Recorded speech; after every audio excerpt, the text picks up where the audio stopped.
నమస్తే అండి. ఈరోజు మనం శాసన మండలి గురించి మాట్లాడుకుందాం. మన రాష్ట్రంలో ఉన్నటువంటి రెండు సభలు, శాసనసభ, శాసన మండలి. అలాగే దేశవ్యాప్తంగా కేంద్ర స్థాయిలో ఉన్నటువంటి పార్లమెంట్ అంటే లోక్సభ, రాజ్యసభ. రాజ్యసభను పెద్దల సభ అని, అలాగే రాష్ట్రంలో ఉన్నటువంటి శాసన మండలిని పెద్దల సభ అని నిర్వహించేవారు. అంటే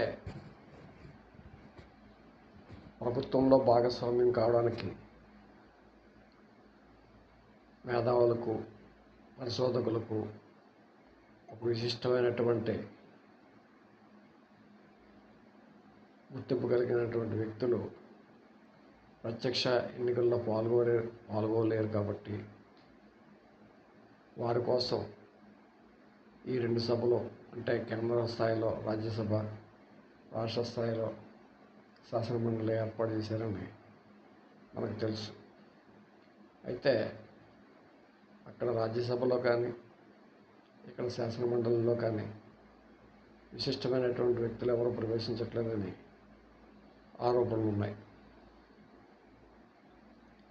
విశిష్టమైన వ్యక్తులు ఎవరో మనం తెలుసుకుందాం.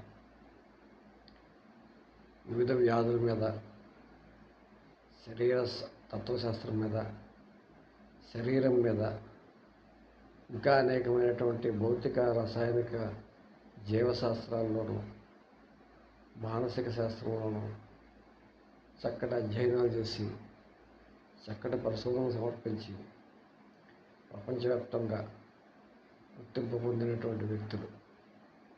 ఇలా అనేక రంగాల్లో ఉన్నటువంటి విశిష్టమైన వ్యక్తుల కోసం అక్కడ రాజ్యసభ, మనకి ఇక్కడ రాష్ట్రాల్లో శాసన మండలి ఏర్పాటు చేశాడని మనకి పెద్దలు చెప్పేవారు. అయితే ఆ నిర్వచనం ఇప్పుడు అమలు కావట్లేదు అన్నది ఒక ఆరోపణ. కేవలం రాజకీయ ప్రయోజనాల కోసం, రాజకీయ నిరుద్యోగం తీర్చడం కోసం, పార్టీల యొక్క ఫండింగ్ కోసం, అలాగే పార్టీ బలోపేతం కోసం కొందరు వ్యక్తులను, ధనవంతులైనటువంటి పారిశ్రామికవేత్తలను లేదా సినీ రంగంలో ఉన్నటువంటి ధనవంతులైనటువంటి వ్యక్తులను చేర్చుకుంటున్నారని ప్రజలు ఆరోపించారు. గతంలోనూ ఉన్నాయి ఆరోపణలు, ఇప్పుడు ఉన్నాయి. అయితే మన ప్రీతమ మాజీ ముఖ్యమంత్రి వర్యులు శ్రీ ఎన్టీఆర్ గారు శాసన మండలి వలన ఎటువంటి ప్రయోజనాలు లేవని, భవిష్యత్తులో కూడా దానివల్ల ఎటువంటి ఉపయోగాలు ఉండవని ఆయన హయాంలో శాసన మండలిని రద్దు చేశారు. ఆ తర్వాత కాలంలో ఎన్నో ఒడిదుడుకులు ఎదుర్కొని మన రాష్ట్రం కొనసాగింది. ఆ తర్వాత కాంగ్రెస్ పార్టీ అధికారంలోకి వచ్చి శాసన మండలిని మళ్ళీ ప్రవేశపెట్టింది. ఇప్పుడు శాసన మండలి రద్దు చేయాలని చెప్పేసి చాలామంది ప్రజలు భావిస్తున్నారు. అంటే పెద్దగా అయితే వేదికలు ఎక్కైతే ఉపన్యాసాలు ఇవ్వట్లేదు, కానీ మరి అన్నీ అనుత్పాదకమైనటువంటి ప్రయోజనాలు ఇచ్చే విషయాలను రద్దు చేస్తున్నప్పుడు శాసన మండలిని ఎందుకు రద్దు చేయట్లేదని ప్రజలు అడుగుతున్నారు. నిజానికి మన మోడీజీ గారు, మన ప్రీతం ప్రధాని మోదీజీ గారు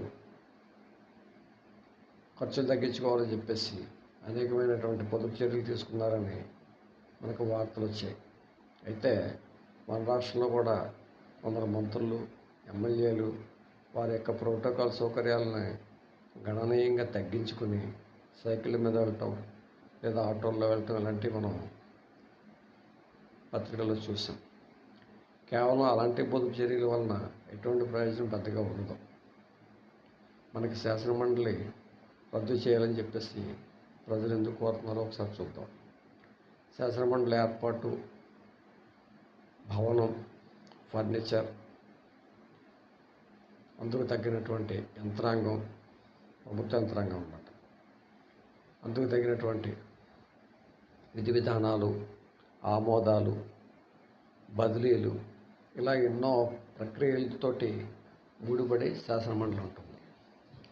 అంతేకాకుండా శాసనమండలికి అవసరమైనటువంటి సభ్యులను ఎన్నుకోవటం, ఎన్నిక జరపటం, వారికి షెల్టర్ ఇవ్వటం అంటే నివాస భవనాలను ఇవ్వటం, జీతభత్యాలు, ఇంకా car, attender, office, phone, meals, laundry ఇలాగ ఎన్నో భత్యాల వారికి ఇస్తున్నారు.